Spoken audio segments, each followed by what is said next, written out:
بسم اللہ الرحمن الرحیم۔ اسلام میں جسمانی اور ذہنی غلامی کے انسداد کی تاریخ کا مطالعہ ہم کر چکے اور پچھلے آلموسٹ 16 چیپٹرز تو ہم پڑھ چکے ہیں۔ آپ کو یاد ہوگا کہ ہم نے سٹارٹ میں تو یہی کیا کہ غلامی ہے کیا اور کیسے انسانوں میں مختلف ممالک میں کیسے غلامی پیدا ہوئی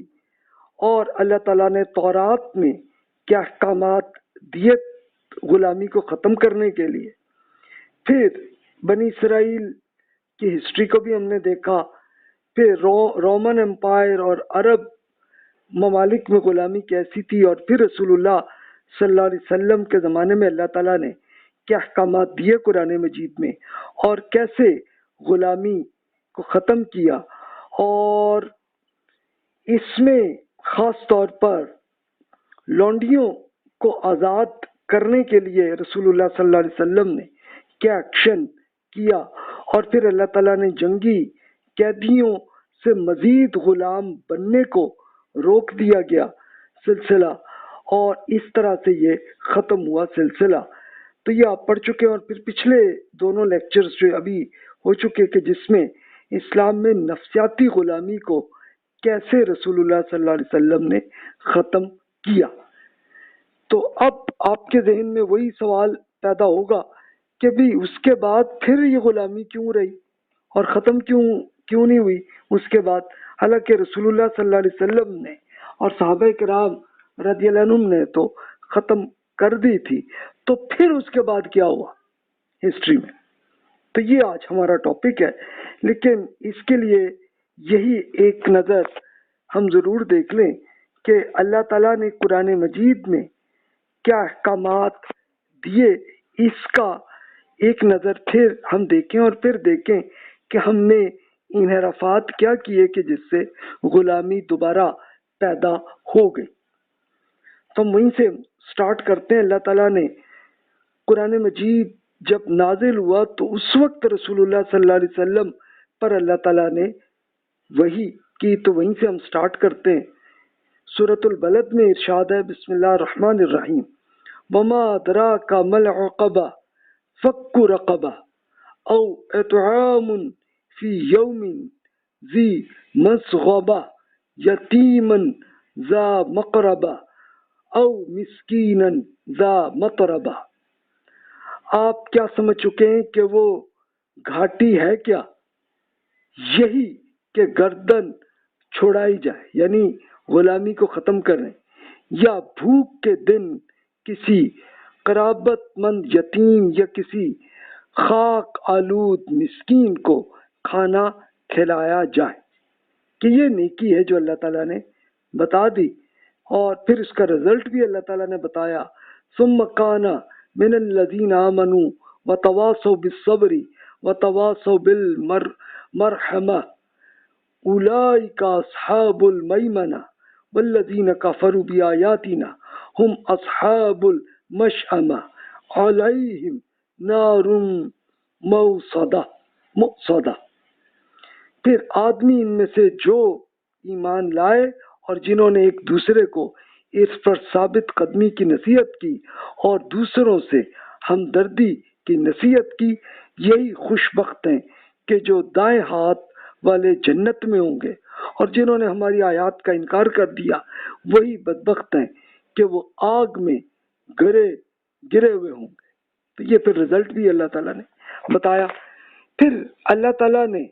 اسپیشل خواتین کے لیے اللہ تعالیٰ نے جو لونڈیاں تھیں تو اس کے لیے اللہ تعالیٰ نے ارشاد ہوا، وَمَن لَّمْ يَسْتَطِعْ مِنكُمْ طَوْلًا أَوْ يَنكِحَ الْمُحْصَنَاتِ الْمُؤْمِنَاتِ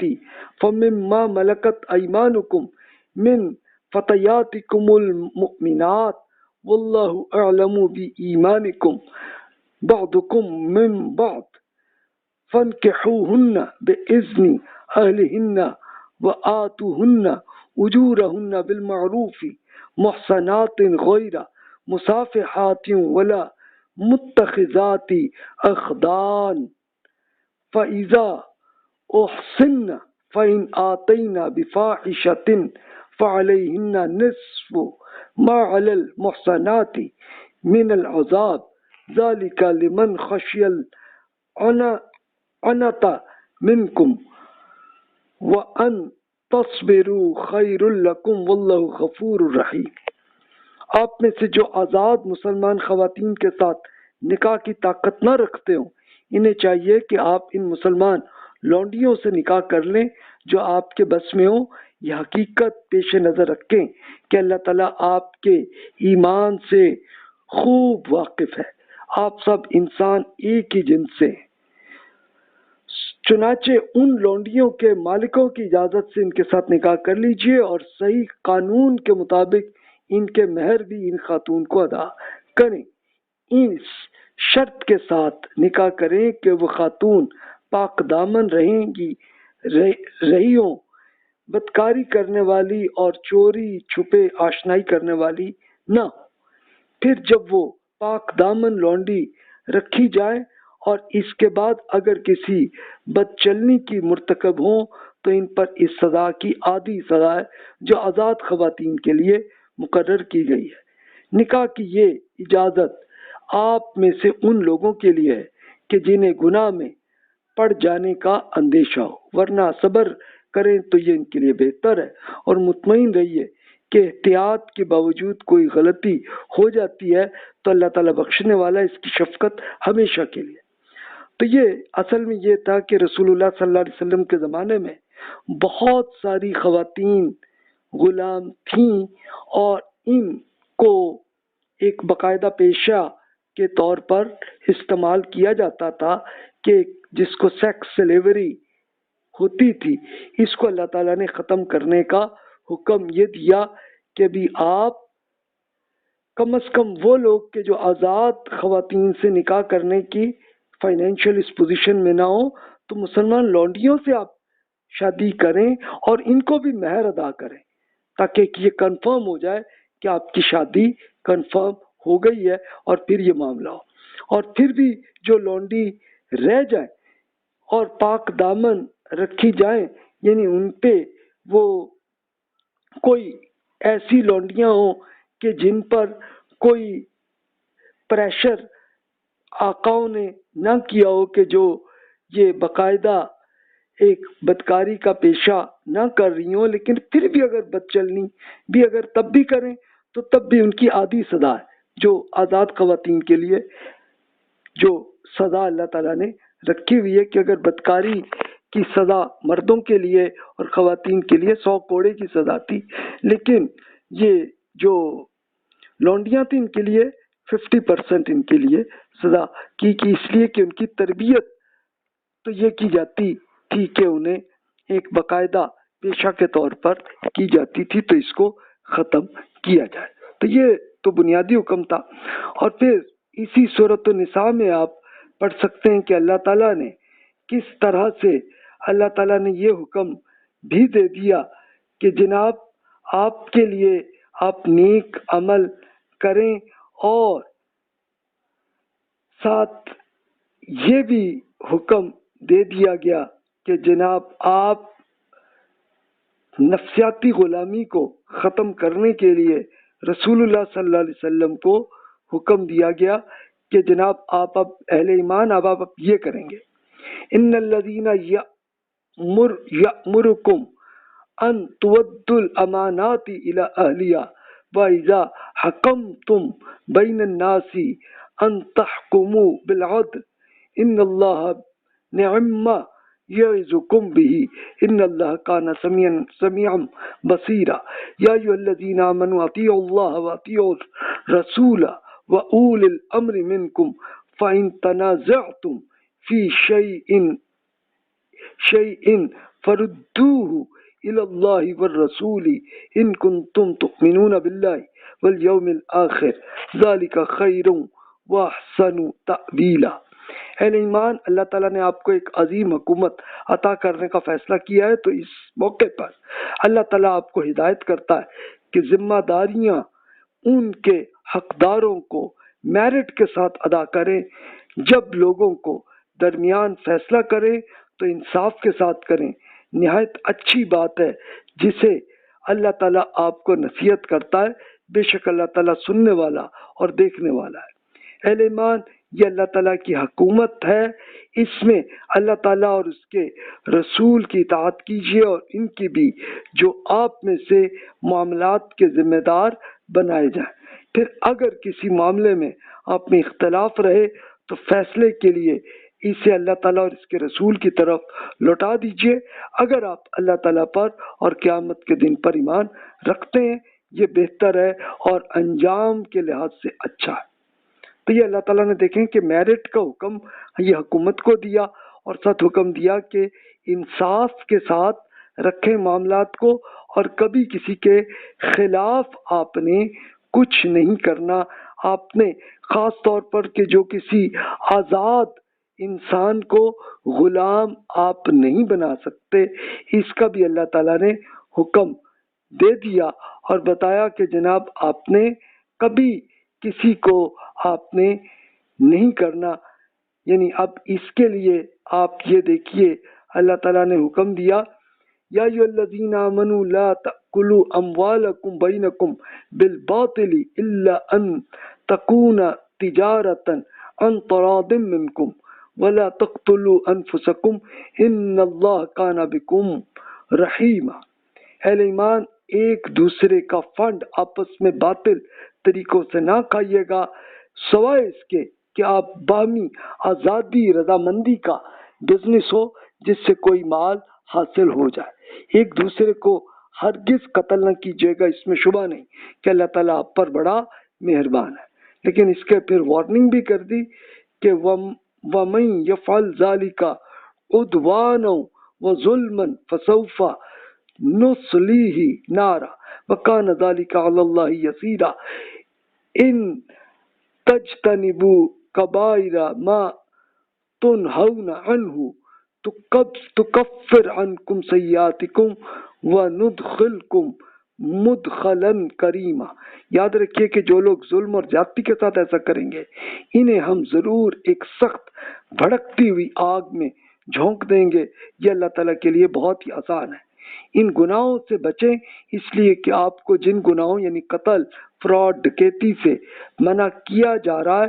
ان کے بڑے بڑے گناہوں سے اگر آپ بچتے رہے تو آپ کی چھوٹی برائیوں کو ہم آپ کے حساب سے ختم کر دیں گے اور آپ کو عزت کی جگہ داخل کر دیں گے۔ تو یہ دیکھیے اللہ تعالیٰ نے،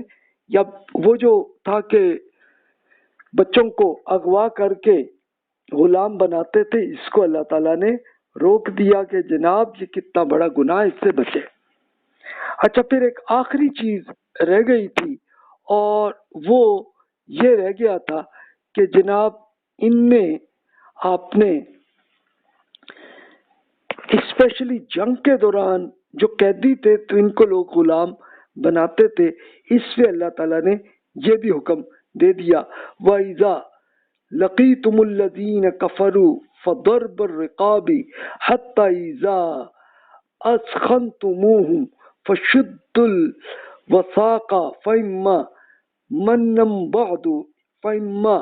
فِدَاءً حَتَّى تَضَعَ الْحَرْبُ أَوْزَارَهَا ذَلِكَ وَلَوْ نِشَاءُ اللَّهُ لَانتَصَرَ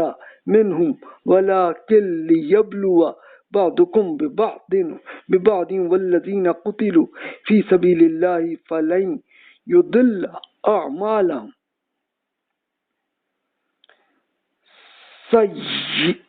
سَيَهْدِيهِمْ وَيُصْلِحُ بَالَهُمْ وَيُدْخِلُهُمُ الْجَنَّةَ عَرَّفَهَا لَهُمْ۔ یعنی اہل ایمان، جب ان منکروں سے آپ کی جنگ کی نوبت آ جائے تو بے دریغ گردنیں مار دیجیے گا، یہاں تک کہ جب آپ ان کو اچھی طرح کچل دیں تب قیدی بنا کر مضبوط باندھ لیں۔ پھر جب باندھ لیں تو اس کے بعد احسان کر کے چھوڑ دینا ہے یا فدیہ لے کر۔ ان کے ساتھ آپ کا یہی معاملہ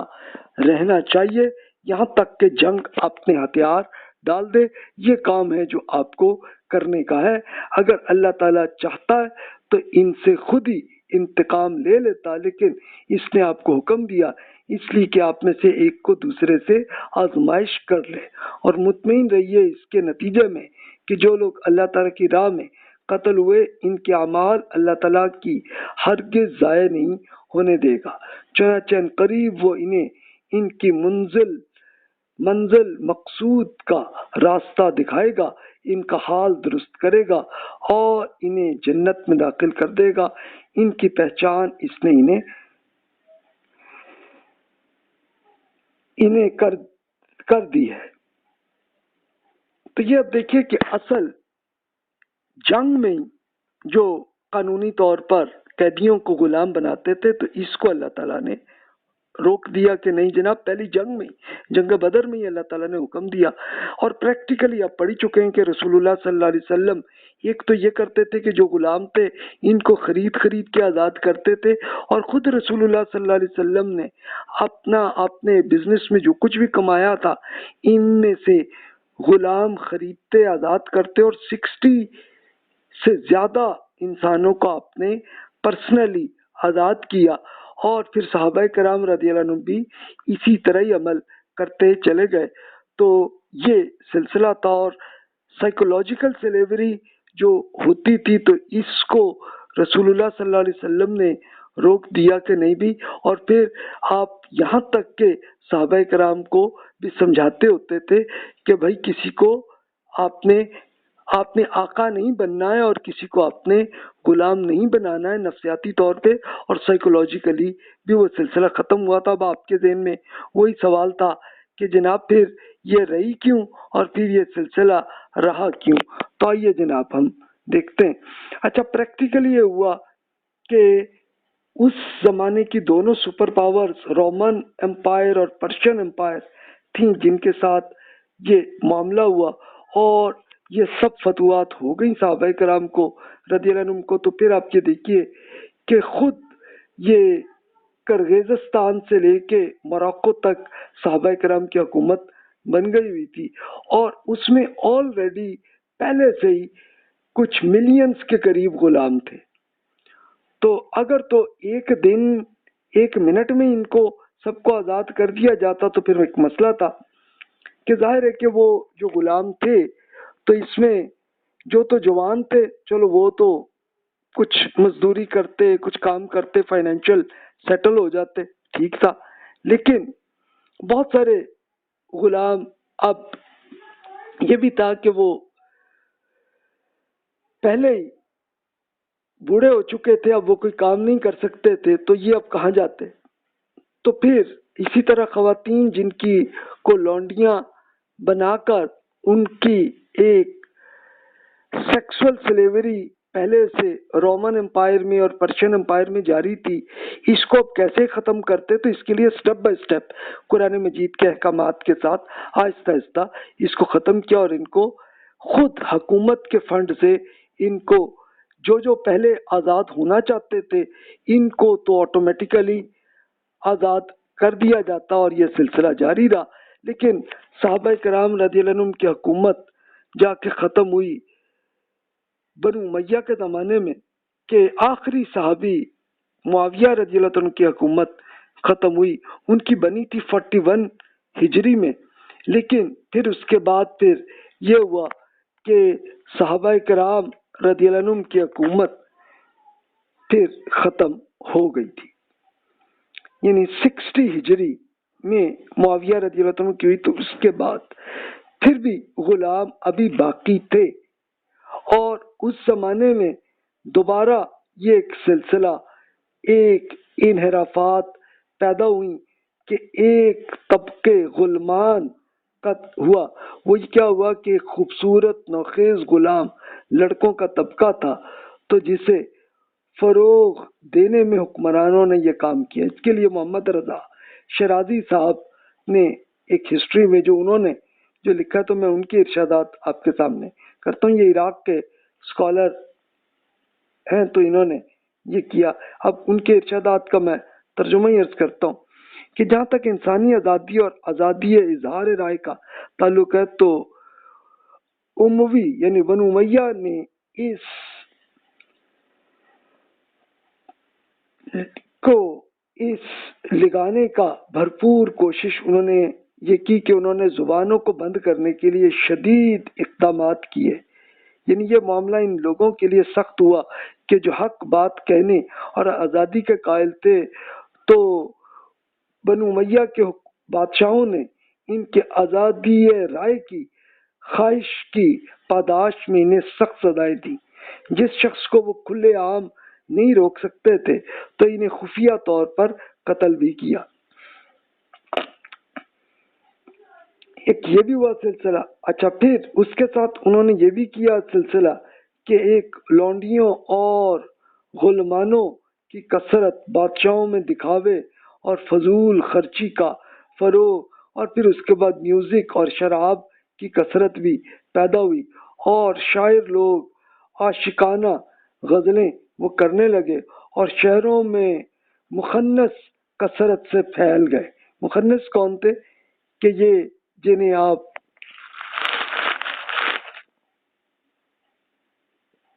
جو مردوں اور خواتین کے درمیان جو ہوتے ہیں، جنہیں آپ کہتے ہیں کہ آغا خانی کہ سوری یہ جن کو آپ سمپل کہہ دیتے ہیں، اپنی زبان میں خسرے کہہ دیتے ہیں جنہیں، تو وہ اس میں آنے لگے اور اس سے یہ سلسلہ ہونے لگا. تو اس سے آپ یہ خود اندازہ کر سکتے ہیں کہ اس سے یہ سلسلہ رہا. اب پھر بھی صحابہ کرام رضی اللہ عنہم زندہ تھے. تابعین جو صحابہ کرام کے اسٹوڈنٹس تھے وہ بھی تھے، تو وہ اصلاح کرنے کی کوشش کرتے تھے. تو ان کے ارشادات ہم دیکھتے ہیں. ابو دردہ رضی اللہ عنہ جو کہ 22 ہجری میں ان کا انتقال ہوا، 653 عیسوی میں، وہ فرماتے ہیں تمہیں کیا ہوا؟ میں دیکھتا ہوں کہ آپ کے علماء اٹھتے چلتے جا رہے ہیں اور آپ کے غیر تعلیم یافتہ لوگ ان سے علم حاصل نہیں کرتے. ان سے سیکھ لیجئے اس سے پہلے کہ علم ہی اٹھ جائے. علم علماء کی وفات کے ساتھ اٹھ جایا کرتا ہے. تو تمہیں کیا ہوا ہے؟ میں دیکھتا ہوں کہ جتنا مال آپ کی کفالت کے لیے کافی ہے، تو پھر اس سے زیادہ کا لالچ کرنے کیوں لگے؟ آپ جن دولت کو لوگوں تک پہنچانے کا وسیلہ بنایا گیا، آپ اسے ضائع کرنے لگے. میں آپ کے ان برے لوگوں کو جانتا ہوں کہ جو گھوڑوں کی دیکھ بھال کرتے ہیں، وہ نماز کی کو آخری وقت میں ادا کرتے ہیں، قرآن کو سنتے ہیں، اس پہ توجہ نہیں دیتے اور اپنے غلاموں کو آزاد نہیں کرتے. کیوں بھائی؟ اب یہ حضرت ابو دردہ رضی اللہ عنہ کا وفات اس وقت ہوئی کہ جب عثمان رضی اللہ عنہ کی حکومت تھی. پھر بھی وہ کر رہے تھے، لیکن اب یہ بھی تھا کہ بہت سارے لوگ، اب صحابہ کرام رضی اللہ عنہ بہت سارے فوت ہو چکے تھے اس زمانے تک، اور اس کے ساتھ ساتھ اب اگلی جنریشن آ رہی تھی، اور پھر دوسرے ممالک میں جو لوگ ابھی کچھ تو نان مسلمز تھے اور جو مسلمان ہوئے تھے، تو ان میں ابھی تربیت کی ضرورت تھی. لیکن ابھی ان کی تربیت ظاہر ہے کہ وہ کر رہے تھے، لیکن پھر بھی ظاہر ہے کہ بہت سے لوگ کہ جو پرانی جاہلیت میں تھے. تب تابعین میں دیکھیں کہ بنو امیہ میں ایک حکمران بنے عمر بن عبدالعزیز رحمۃ اللہ علیہ، کہ جس کو عمر ثانی بھی کہا جاتا ہے. تو وہ حکمران بنے، تو انہوں نے اصلاح کرنے کی کوشش کی. ان کی صرف 2.5 سال کی حکومت ہی چلی تھی. اب یہ سلیمان بن عبد الملک کی وفات کے بعد عمر بن عبدالعزیز بن مروان خلیفہ بنے. ان کی والدہ سیدنا عمر بن خطاب رضی اللہ عنہ کی پوتی ام عاصم تھیں، جن کا نام لیلا تھا. حکومت سنبھالتے ہی عمر بن عبدالعزیز رحمۃ اللہ علیہ نے بنو امیہ کے تمام نمائندوں، خواتین اور لونڈیوں کو جمع کیا. انہوں نے زبردستی شادی کی اور خواتین کو طلاق دلوائی اور شاہی خاندان کی لونڈیوں کو آزاد کر دیا. اچھا، یہ طلاق کیوں کروائی؟ کہ زبردستی جن خواتین سے زبردستی شادی جن بنو امیہ کے لوگوں نے کی ہوئی تھی، ان سب کو آزاد کروایا. لیکن بنو امیہ نے پھر یہی کیا کہ اپنی فیملی کے جلیل القدر فرزند جو عمر بن عبدالعزیز رحمۃ اللہ علیہ تھے، تو ان کو بھی زہر دے کر انہیں شہید کیا۔ اچھا، یہ دلچسپ ایک کیس تھا کہ پہلے بنو امیہ کی جب لونڈیاں آزاد کروائیں، غلام آزاد کیے، اور ان کی جو کرپشن کا معاملہ وہ کر رہے تھے، تو وہ عمر بن عبدالعزیز رحمۃ اللہ علیہ کی پھوپھی کے پاس گئے کہ جناب ان کو کہیں یہ ٹھیک کریں معاملہ، یہ کیا کر رہے ہیں؟ تو ان کی پھوپھی نے کہا بھی میں تو یہ کہتی تھی کہ تم عمر بن خطاب رضی اللہ عنہ کی فیملی میں شادی نہ کرنا، خود میرے بھائی نے جن کا نام عبدالعزیز تھا، تو اس نے شادی کر لی عمر بن خطاب کی پوتی سے، تو پھر اس کے نتیجے میں پھر یہ ہوا کہ یہ دیکھو کہ اس کا ایک وہ لپیٹ کر بچہ لے کر آ گئی، اور وہ تھے عمر۔ اب یہ عمر بن عبدالعزیز رحمۃ اللہ علیہ یہ بالکل اپنے پردادا عمر بن خطاب رضی اللہ عنہ جیسے ہی بنے۔ تو یہ ان کیا تھا معاملہ، تو یہ کرپٹ لوگ تھے ان کے ہاں، اور ان کیا یہ معاملہ تھا، لیکن ان میں کچھ اچھے لوگ بھی تھے، تو انہوں نے یہ ٹھیک کیا۔ لیکن چلیں، پھر اس کے بعد بنو امیہ کے خلاف بغاوتیں جاری رہیں، اور غلام پھر بنتے رہے، جو غلاموں کی جو نسل اگلی آتی تھی اس کو بھی غلام ہی بنانے لگے۔ اب پھر بنو عباس کی حکومت بنی، 133 to 656 ہجری رہی، 750 to 1258 تک کی حکومت ہے، تو وہاں پہ غلامی رہی۔ اور اس کے لیے پھر جو خاص اہم جو معاملات ہوئے وہ کیا تھے؟ ایک تھا غلاموں پر مشتمل فوجیں بنائی۔ اب یہ کیا تھی؟ یعنی ہوا کیا کہ بادشاہوں نے خود غلام خرید کے، یا جو پہلے سے غلام تھے ان کی نسل تھی، ان کو لے کر اپنی ملٹری بنائی۔ پھر ایک کام یہ کیا کہ بادشاہوں اور امراء کے حرم بھی بنائے۔ یعنی حرم کیا بنائے کہ بادشاہ یہ کرتے کہ جناب بہت ساری خوبصورت لونڈیوں کو جناب لیتے اور اپنے حرم میں رکھتے، یعنی اب ان سے اپنا سیکسول فائدہ اٹھاتے۔ پھر مخنث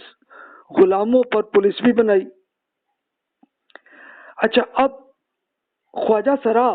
جو بنتے، ایک تو ہوتے نا نیچرل خواجہ سرا، وہ تو بہت کم ہوتے ہیں۔ یعنی ہونا کیا کہ غلام لڑکوں کو بچپن سے ہی آپریشن کر کے اور ان کو خواجہ سرا بنا دینا، اور پھر ان کی پولیس کیوں بنا لی؟ اس لیے کہ یہ بادشاہ اور بڑے بڑے جو جاگیردار اور جو بنے، تو وہ اپنے اندر، اب ظاہر ہے کہ جو مردوں میں بھی کام کریں خواتین میں بھی کریں، تو یہاں سے لے کے یہ ایک باقاعدہ پولیس اس میں بنا لینی۔ فوجی جاگیرداری کا نظام ایک یہ بنا، اور جاگیرداروں نے بھی پھر یہی کام کرنا شروع کیا جو بادشاہ کرتے تھے۔ پھر بادشاہت کی تقدس کا ایک یہ نظریہ بھی کیا کہ جناب یہ بادشاہ تو خدا کا جناب یہ بادشاہ اس کو بنا دیا، اب اس کی عقیدت کرو۔ تو یہ سلسلہ ہوا۔ تب آپ یہ دیکھیے کہ غلاموں پر مشتمل جو ملٹری بننے لگی، اس کے لیے آپ خود ایک ان کے یہ اسکالر ڈینیل پائپس اس کو وہ کرتے ہیں، تو میں چلیں انگلش میں جو کچھ انہوں نے فرمایا تو میں اس کا ترجمہ ہی آپ سے ابھی عرض کر دیتا ہوں کہ بہت سے مواقع پر غلاموں نے نہ صرف وفاداری کے ساتھ خدمات انجام کی، بلکہ انہوں نے آزاد فوجیوں کی نسبت بہتر خدمت کا مظاہرہ کیا۔ اس کی وجہ یہ تھی کہ وہ فوج میں آنے سے پہلے شدید غربت کا شکار تھے، اور فوج انہیں بہترین زندگی فراہم کرتی تھی۔ وہ آسانی سے فوج زندگی کی مشکلات میں اپنے آپ کو ایڈجسٹ کرنے اور خراب میٹیریل کو بہتر انداز میں استعمال کرنے کی صلاحیت رکھتے تھے۔ سویلین مفادات کی سیاست سے وہ آزاد تھے، تو ایک طویل لازمی فوجی خدمات کو قبول کرنا ان کے لیے تو بہت زیادہ مشکل کام نہیں تھا، بلکہ ایک اطاعت کرنا وہ کرتے تھے، اور پھر ایک ڈسپلن کو بہتر سمجھتے تھے، بہادری سے لڑتے تھے اور آزاد ہونے کی خواہش بھی ان میں آ جاتی تھی، تو مختلف موسموں میں بآسانی ایڈجسٹ ہو جاتے تھے اور سخت محنت کی عادی رکھتے تھے، اور پھر بہتر طریقے سے جنگ بھی وہ کر لیتے تھے، اور پھر اس کے بعد قابلیت کی جوہر دکھانے کے ساتھ ساتھ انہیں آزاد بھی کیا جاتا تھا۔ اب اس کے لیے کیا کرنا کہ افریقہ اور وسط ایشیا کے بچوں کو پکڑ کر یا ان کے والدین سے خرید کر لے لیتے تھے، تو اس طرح سے یہ اس میں معاملہ آتا تھا۔ ابن خلدون اس علاقوں کے رہنے والوں کو وحشی قرار دیتے تھے، یعنی ابن خلدون نے ایکچولی ہسٹری کی بک لکھی اور انہوں نے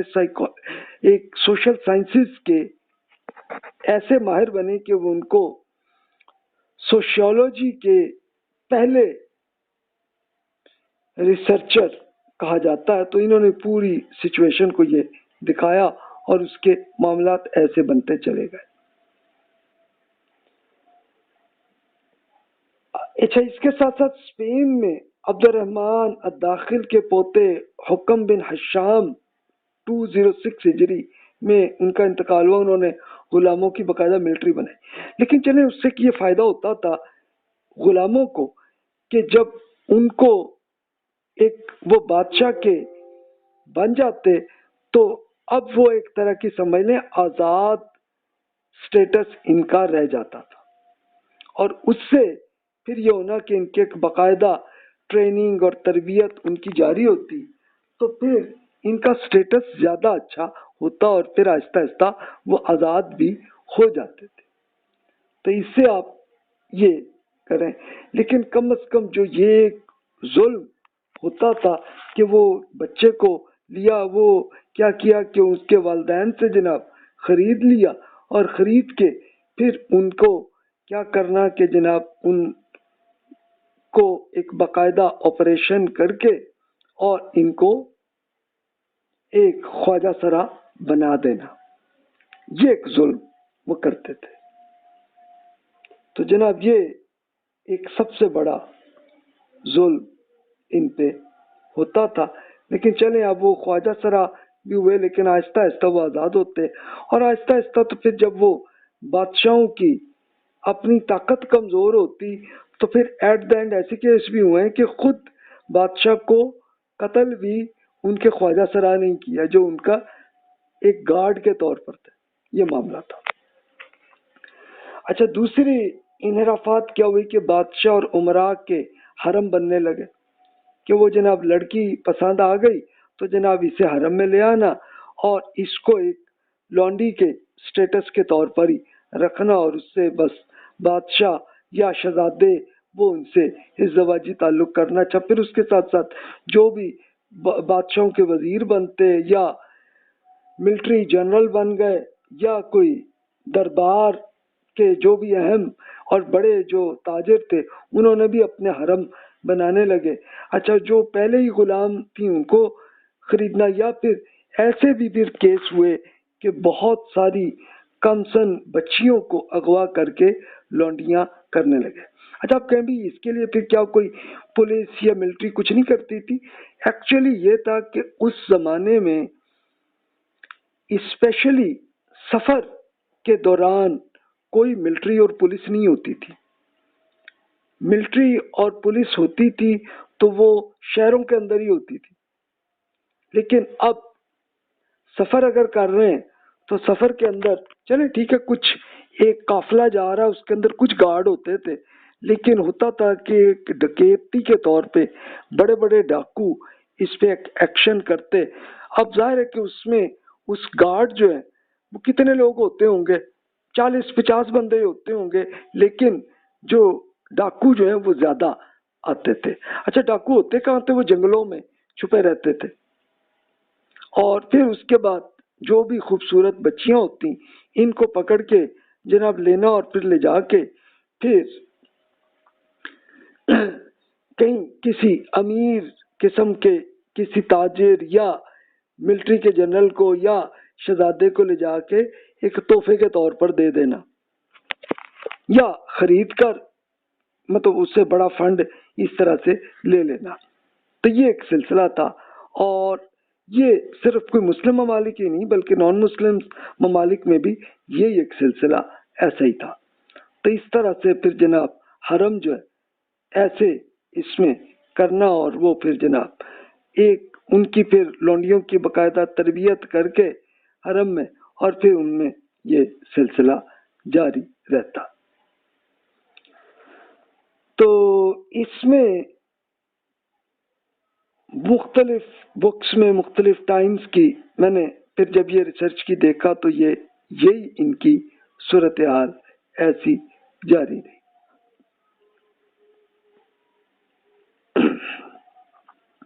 ایک یہ بڑا خود قرآن کے خلاف کیسے مسلمانوں نے یہ عمل اس میں کرتے رہے. اچھا، پھر اسپیشلی خواجہ سراؤں پہ پولیس یہ اپنے بادشاہ یہ اپنے خود اپنے محل کے اندر یہ پولیس کر لیتے تاکہ وہ خواتین کو بھی اور مردوں کو بھی مینیج کرنے کے لیے یہ بھی کرنی. اور وہی میں نے جیسے عرض کیا کہ ان پہ اس زمانے میں آپریشن کیسا کرتے ہوں گے تو ظاہر ہے کہ اس کی وہ کوالٹی تو نہیں ہوگی کہ جیسی آج کل کے آپریشن میں ہوتی ہے. تو ابھی میرے اس لیکچر کو جو حضرات سن رہے ہیں اس میں اگر کوئی آپ میں سے کوئی خواجہ سرا ہو تو آپ خود اپنی ہسٹری میں اپنی لائف میں آپ سوچ لیں کہ آپ کیسے کریں، ورنہ نیچرل بہت کم پیدا ہوتے ہیں، اور اگر ہوتے ہیں تو وہ کئی والدین وہ کرتے ہیں کہ اپنے خواجہ سرا بچے کو وہ کرتے ہیں وہ کسی گرو کے ہاتھ کر دیتے ہیں اور ان کی تربیت پھر وہ ان کے گرو ہی کر رہے ہوتے ہیں. اور کچھ یہ اس طرح کرنا کہ جناب ایک لڑکوں کو یا بچوں کو اغوا کر کے، اور ایک جس کو خسی کا یہ جو لفظ ہے نا ہمارے یہاں اردو میں اور پنجابی میں، تو یہ ایکچولی اس کا آپریشن ہوتا تھا، اور اس کو رسول اللہ صلی اللہ علیہ وسلم نے بڑا سختی سے منع کیا تھا کہ یہ ایک حرام عمل ہے جو کرتے ہیں، لیکن لوگ بہرحال یہ کرتے رہے. اور وہ زیادہ تر ہونا یہی کہ وہ ڈاکو جو ہیں وہ اغوا کر کے لڑکوں کو اور لڑکیوں کو پھر لے کے اس میں سے پھر یہ جناب استعمال کرنا. تو یہ اب ظاہر ہے کہ جب وہ ایک قانونی طور پر تو نہیں ہوا، لیکن جب وہ آ گئے غلام اور پھر آگے بیچ دیے آگے، تو ہوتے ہوتے پھر یہ سلسلہ ایسا ہی جاری رہا. تو جناب اس سے آپ خود انالیسس کر سکتے ہیں. ایک اصلاح بھی ہوئی کہ چلے بادشاہوں میں کوئی اچھے لوگ پیدا ہوئے کہ جیسے اورنگزیب عالمگیر نے 1668 میں یہ کیا تھا. الہ آباد اور اودھ کے صوبے داروں اور فوجداروں کو یہ حکم دیا کہ ان افراد کو تلاش کریں جو بچوں کو مخنث بناتے ہیں اور پھر انہیں ہتھکڑیاں اور بیڑیاں پہنا کر دربار میں لائیں. اسے ناقابل تنسیخ حتمی حکم سمجھا دیں اور کسی کو اس مکارانہ عمل کی اجازت ہرگز نہ کریں. لیکن ظاہر ہے کہ بادشاہ کی حکومت جب تک رہی ہوگی ہو سکتا ہے اس پہ عمل ہوتا ہو، کئی جگہ نہیں بھی ہوتا ہوگا. تو یہ سلسلہ رہا. اچھا، پھر ایک اور کام ہوا جاگیرداری کا. یہ بادشاہوں نے کیا کیا؟ اچھا، وہ بادشاہ پھر وہ بنو عباس کی حکومت، وہ نام کے خلیفہ تھے لیکن پریکٹیکلی وہ بادشاہ ہی تھے، اور پھر وہ خود کمزور ہو گئے، اتنی طاقت نہیں رہی، تو انہوں نے اپنے اپنے گورنرز کو کہا تم اپنے اپنے علاقے کے بادشاہ بن جاؤ. اور پھر وہ بادشاہ جو ہے وہ پھر اپنی فوج اپنی خود بناتے، اور اس کے اندر وہ ان کے آہستہ آہستہ پھر کیا ہونے لگا کہ وہ انہوں نے اپنی ملٹری کے لوگوں کو جاگیر دے دینی. اور جاگیردار پریکٹیکلی پھر کیا ہوا کہ وہ اب جو عام لوگ جو اس پوری زمین میں اس جاگیر کے اندر تھے تو وہ کھیتوں پہ کام کرتے، تو وہ پریکٹیکلی اسی جاگیردار کے غلام ہی ہوتے تھے. یعنی وہ ٹھیک ہے قانونی طور پر غلام نہیں ہوتے تھے وہ، لیکن ان کو استعمال ایسے کرنا کہ جناب جیسے وہ جاگیردار جیسے آرڈر دے رہا ہے تو بس جناب ویسے ہی اسی پہ عمل کرتا جائے. تو اس کو مخروطی تنظیم، ایک طرح کی ہائرارکیکل آرگنائزیشن ایسی اس کو بنا دینا کہ جاگیردار اس میں کرتے۔ اچھا، یہ ابھی تک انڈیا میں بھی ابھی تک ہے، موجود ہے، اور پاکستان میں بھی یہ ابھی تک موجود ہے۔ تو اسپیشلی آپ جاگیرداری جن جن علاقوں میں ہے تو آپ خود چلے جائیں اور وہاں کے جو بھی وہاں پہ ڈیرے میں جو لوگ کام کرتے ہیں تو ذرا ان کا ایک انٹرویو کر لیں تو آپ کو خود آ جائے گا۔ میں نے جا کے کیا اور دیکھا ان لوگوں کی، تو ان کی بیچاروں کی کوئی حیثیت نہیں، یہاں تک کہ ان کی ایجوکیشن تک بھی نہیں ہوتی۔ یعنی حکومت نے باقاعدہ کئی گاؤں میں، یہ اسپیشل سندھ اور بلوچستان میں آپ کو یہ نظر آئے گا کہ وہ انہوں نے حکومت نے اسکول بنائے، وہ بنے ہوئے لیکن پریکٹیکلی وہ اسکول نہیں چلتے، اور اگر چلتے بھی ہیں تو پھر وہ جاگیردار کے حکم کے مطابق ہی چل رہے ہوتے ہیں۔ اور کئی تو ایسے سرکاری اسکولوں میں باقاعدہ یہ بھی ہے کہ جاگیرداروں نے اپنی بھینسیں وہاں پہ لگائی ہوئی، یعنی وہ اسکول کام میں نہیں ہو رہا، تو اس طرح سے ہوا۔ اچھا، بادشاہوں کے یہاں جو یہ تقدس کا ایک نظریہ، یہ نظریہ ایسے پیش کیا، ایک تو یہ کہ بادشاہ کو خلیفہ قرار دے دیا کہ بس جناب جیسے جو حکم ہو رہا ہے تو یہ خدا کا نائب ہے، یہ اس کا مطلب بنایا۔ حالانکہ خلیفہ کا سمپل مطلب یہ تھا کہ جو صحابہ کرام رضی اللہ عنہم کے زمانے میں تو بس وہ یہ تھا کہ یہ رسول اللہ صلی اللہ علیہ وسلم کے بعد اب ہم ذمہ داری ہے کہ ہم لوگوں کی خدمت کریں، یہ خلافت تھی۔ لیکن انہوں نے خلیفہ کا مطلب یہ انہوں نے بنا لیا کہ جناب یہ خدا کا نائب ہے، اور اس طرح اس کے ساتھ پھر وہ اسی طرح سے بادشاہ اس کو کنٹرول کرنے لگے۔ اچھا، آپ کہیں کہ جی غلاموں نے کچھ کیا نہیں، کچھ غلاموں نے کیا۔ اب یہ کئی جیسے یہ 255 to 269 ہجری، 868 to 883 سی میں غلاموں نے عراق کے اندر یہ بغاوت بھی کی، لیکن اب ظاہر ہے کہ غلام خود تو بغاوت نہیں کر سکتے تھے۔ پریکٹیکلی یہ تھا کہ کوئی ایک بڑے گینگ نے یہ کیا کام کہ وہ انہی کو بھی اکٹھا کر کے اور یہ غلاموں کو لے کے بغاوتیں بھی کی۔ یہ سلسلے بھی ہوئے سلسلہ، یہ آپ پڑھ سکتے ہیں میری بک کے اندر اس کی ڈیٹیل جو ہے۔ اچھا، اسی طرح یہ بغاوتوں کا ایک یہ سلسلہ بھی جاری رہا، سلسلہ ہوا تو صحیح لیکن پریکٹیکلی اس کا رزلٹ کوئی آزادی نہیں آئی۔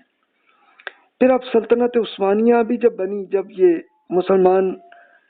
کمزور ہو چکے تھے، خود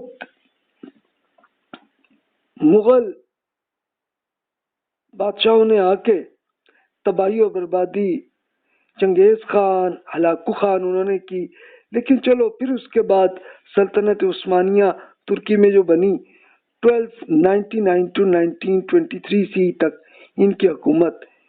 کی کچھ رہی، لیکن وہاں پہ بھی انہوں نے وہی غلاموں کی ملٹری کا ایک انہوں نے وہی طریقہ جاری کیا جس کو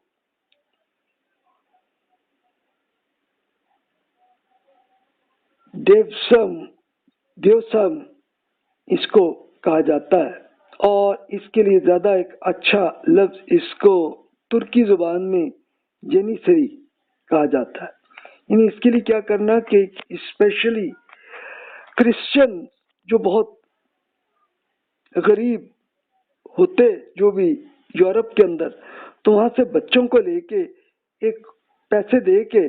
یعنی والدین کو اپنے بچے کو لے لینا، غلام بنا لینا۔ اچھا، والدین کیوں دیتے تھے کہ وہ بالکل بھوکے پہلے ہی ہوتے تھے، ان کے پاس کچھ نہیں ہوتا تھا، چلو جی ٹھیک ہے بچہ جا رہا ہے، چلو بچے کو کچھ سٹیٹس تو مل جائے گا نا، اور سٹیٹس پریکٹیکلی مل جانا یعنی ہونا کیا کہ ان کی ایک باقاعدہ بادشاہ اس کو اپنا بیٹا قرار دیتے، اور پھر ہوتے ہوتے ان کو لے کے آگے جناب ان کو باقاعدہ تربیت کے بعد ملٹری کی ایک پوزیشن میں مل جاتی، تو چلو ان کے والدین کو بھی فائدہ ہو جاتا، ایک یہ طریقہ تھا۔ اچھا، غلاموں کی بین الاقوامی بزنس یہ جاری رہا، یعنی اگر چلے کسی ایک علاقے میں بادشاہوں نے غلامی کو ختم کیا یا منیمم کیا، تب بھی یہ ہوتا تھا کہ دوسرے ممالک سے بھی غلام خرید کر وہ آ جاتے، وہ افریقہ سے، یورپ سے وہ جناب لے کر آتے، تو ایک باقاعدہ اس کی اسپیشلی ان کا مرد بھی ہوں خواتین بھی ہوں، تو ان کا یہ سلسلہ ایسا ہی جاری رہا سلسلہ۔ تو جناب ان سب میں اب آپ کے ذہن میں وہ سوال ہوگا کہ مذہبی رہنماؤں نے پھر اس میں کچھ کیا غلامی کو ختم کرنے کا، کہ جیسے قرآن مجید کا حکم ہے اس پہ کیا؟ تو اس میں میں نے ایک یہ انالیسس کیا کہ جناب 4 قسم کے لوگ کے جو مذہبی لیڈر تھے، وہ پہلا گروہ وہ تھا کہ جو ایک مفاد پرست تھے، وہ تو جناب جیسے بادشاہ کا آرڈر ہوتا ویسے ہی فتویٰ کر لیتے، تو وہ جناب بادشاہ جو چاہتے تھے ویسے ہی وہ کر لیتے تھے۔ اچھا، دوسرا گروہ ان مذہبی لوگوں کا تھا کہ جو سرکاری ملازم ہوتے تھے، تو یہ پولیس میں یا عدالت میں یا کوئی اور بیوروکریٹس ہوتے تھے، تو وہ بھی اب یہ اگر دین سے مخلص بھی ہوتے تو تب بھی وہ انڈیپینڈنٹ کوئی فیصلہ خود نہیں کر سکتے تھے، تو اس لیے بادشاہوں کے جیسے حکم کے مطابق یہ ویسے ہی عمل کر لیتے تھے۔ تیسرا گروہ مخلص مذہبی لوگ تھے جو یہ کر لیتے تھے لیکن ان کا کوئی سٹیٹس نہیں ہوتا تھا، یعنی ہونا کیا کہ یہ ضرورت پڑنے پر بادشاہ کے سامنے بھی کلمہ حق کہنے سے گریز نہ کرتے تھے۔ اگر بادشاہ اچھا طبیعت کا ہوتا تو چلو جناب ٹھیک ہے کہ وہ کوئی بادشاہ بھی مان لیتا ان کی بات کو، لیکن اکثر ان پہ تشدد ہی ہوتا رہا۔ جیسے احمد بن حنبل رحمۃ اللہ علیہ کا یہی ہوا کہ بادشاہوں نے ان پہ ایسا تشدد کیا لیکن وہ بھی پھر نہیں مانے، اور ایٹ دا اینڈ وہ بادشاہ خود ہی فوت ہوا تو دوسرے بادشاہ نے چلو ان کو آزاد کر دیا، یہ معاملہ ہوا۔ اچھا، چوتھا گروہ ایسا مذہبی لوگوں کا تھا کہ جو حکومت سے دور تھے اور وہ ایک علمی کاموں میں تھے، تو وہ حکمرانوں سے دور ہی رہتے تھے، اور وہ ٹھیک ہے کہ ایک بہتر کرنے کی وہ لوگوں کو کوشش کرتے رہے کسی حد تک، لیکن ظاہر ہے کہ 100% تو نہیں ہو سکتا تھا، تو یہ معاملہ رہا۔ تو جناب اوور آل رزلٹ اس کا یہی آپ کو نظر آئے گا اسی ریسرچ میں کہ غلامی پھر بھی رہی۔ اچھا، جنہوں نے ایک جعلی فتوے کر کے حکمرانوں کے ساتھ ساتھ جیسے کرتے رہے، تو اس میں انہوں نے تبدیلی کی، خاص طور پہ مکاتبت کے وجوب کا استحباب کر دیا۔ یہ کیا ہے؟ یعنی قرآن مجید میں اللہ تعالیٰ نے حکم یہ دیا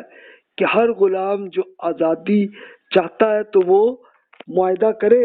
اپنے آقا کو کہے کہ جناب میں آزاد ہونا چاہتا ہوں تو پلیز اب کریں۔ اور صحابہ کرام رضی اللہ عنہم کے زمانے میں تو یہ ہوتا تھا کہ یہ قرآن مجید کے حکم کے عین مطابق غلام آزادی حاصل کر لیتے تھے، یعنی انہوں نے جا کے خود حکومت میں لیا کے بلکہ مسجد میں اعلان کر دینا، لوگ خود ہی اس کا فنڈ اکٹھا کر کے وہ دے دیتے آقا کو اور غلام آزاد ہو جاتا تھا۔ اور اگر آقا نہ مانے تو اس کے لیے عمر رضی اللہ عنہ کے کیس میں یہ ہوا، تو انہوں نے پکڑ کے اس آقا کو پکڑا اور اس کو لے کے اچھے خاصے کوڑے بھی مارے کہ تم غلام آزاد ہونا چاہتا ہے تو اس پہ کیوں نہیں کر رہے؟ تو یہ ایسے ہی عمل ہوتا تھا، لیکن اب یہ فتوے لوگوں نے ایسے ایجاد کر دیے کہ جناب یہ جو قرآن پاک میں مکاتبت ہے یہ جناب یہ فرض حکم نہیں ہے بلکہ یہ ایک مستحب ہے، یعنی مستحب کا مطلب کہ یہ جناب ایک نیکی کا کام ہے، یہ کرے، لیکن اگر کرے آقا تو کوئی بات نہیں، تو پھر وہ غلامی رہے۔ ایک یہ تبدیلی کی انہوں نے۔ اچھا، غلاموں کی شادیوں کے لیے قرآن مجید نے جو حکم دیا کہ غلاموں میں شادیاں کرواؤ، تو اس کے لیے بھی کہا کہ جناب یہ ایک نیکی کا کام ہے، مستحب کام ہے، نہ کرو تو تب بھی کوئی بات نہیں، یہ انہوں نے فتوے ایسے کر لیے۔ غلاموں کی آزادی کی تحریک کی شدت کا برقرار نہ رکھنا، یہ بھی ایک سلسلہ ہوا، یعنی جب ان کے فتوے ایسے آنے لگے تو لوگوں میں جو رسول اللہ صلی اللہ علیہ وسلم اور صحابہ کرام میں ہر صحابی کی یہ کوشش ہوتی تھی کہ جیسے غلام کو ہم آزاد کریں، اپنے غلام ہیں ان کو آزاد کر دیا، اور جو دوسروں کے ہیں تو ان سے خرید کر ان کو آزاد کیا، تو یہ بھی سلسلہ ختم ہوا. ختم تو نہیں ہوا لیکن کم ہو گیا کہ یہ سلسلہ بھی ہوا. پھر جسمانی تشدد کے بارے میں جو شریعت میں احکامات خود رسول اللہ صلی اللہ علیہ وسلم نے بتائی تھی کہ اگر کوئی آقا اپنے غلام پہ تشدد کرے گا تو اس پہ حکم ہوا کہ اس کو فوراً آزاد کرے. اس کے لیے آپ کو یاد ہوگا پچھلے لیکچرز میں نے وہ کیس عرض کیا کہ ایک صحابی اپنے غلام نے کوئی غلطی کی تھی تو اس کو مار رہے تھے، تو پیچھے سے آواز آئی کہ جناب آپ جو کر رہے ہیں تو آپ میں طاقت ہے، لیکن اس سے زیادہ طاقت اللہ تعالیٰ کو ہے اور آپ کو ایسی سزا دے گا. تو وہ صحابی جو ہے جنہوں نے یہ غلطی کی تھی تو وہ پیچھے دیکھا یہ آواز کس کی ہے، تو پتہ چلا رسول اللہ صلی اللہ علیہ وسلم تھے. انہوں نے اسی وقت کہا کہ یا رسول اللہ میں اللہ کے نام پہ اسی غلام کو میں آزاد کر رہا ہوں. تو رسول اللہ صلی اللہ علیہ وسلم نے فرمایا آپ نے اب یہ کر لیا ورنہ یہی جہنم کی سزا آپ پہ آ جاتی. تو اس طرح سے اس میں تھا، لیکن اب انہوں نے تبدیلی کیا کر دی کہ جناب ٹھیک ہے جناب یہ ایک نیکی کا کام ہے، یہ آپ تشدد نہ کریں، لیکن اگر کر دیا تو کوئی بات نہیں. یہ اس طرح کے فتوے کیے لوگوں نے. اچھا آپ کہیں کہ کس نے کیے، تو جناب یہ مختلف لوگوں کے، اب میں نے جان بوجھ کے ان کے نام یہاں پہ نہیں رکھے اس لیے کہ آپ بہرحال اب پرانی فقہ کی بکس آپ پڑھ لیں تو اس میں آپ کو مل جائیں گے ایسے فتوے.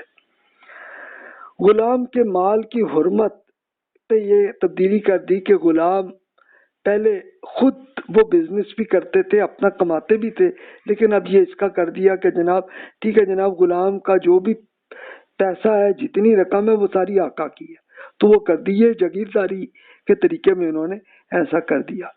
اچھا لونڈیوں کے حقوق جو رسول اللہ صلی اللہ علیہ وسلم نے کیے تھے کہ ازدواجی تعلقات میں عزل کو ناپسند کیا کہ جناب اگر لونڈی جو ہے بیوی سے عزل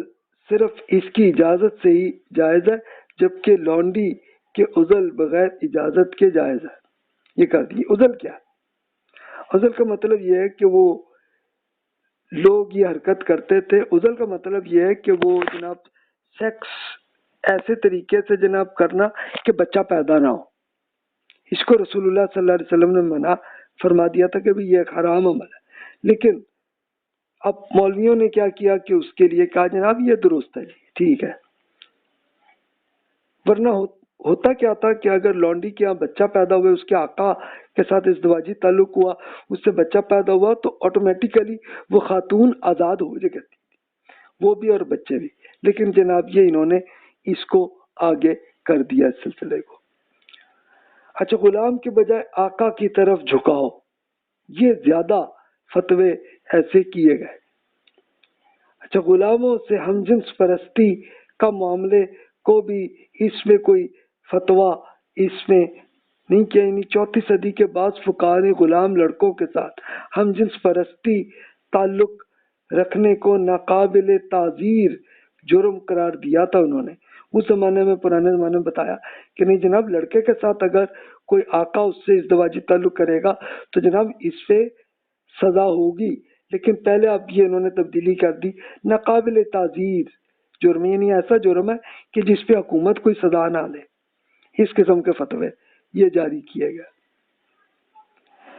اچھا قرض کی عدم ادائیگی کی صورت میں غلامی کو بھی درست قانونی طور پر قرار دے دیا. تو اس طرح کے فتووں کے ذریعے انہوں نے کیا یہ معاملات کو. تو جناب آپ خود دیکھ سکتے ہیں کہ اس طرح سے غلامی کو ایسے اس کو جاری کیا.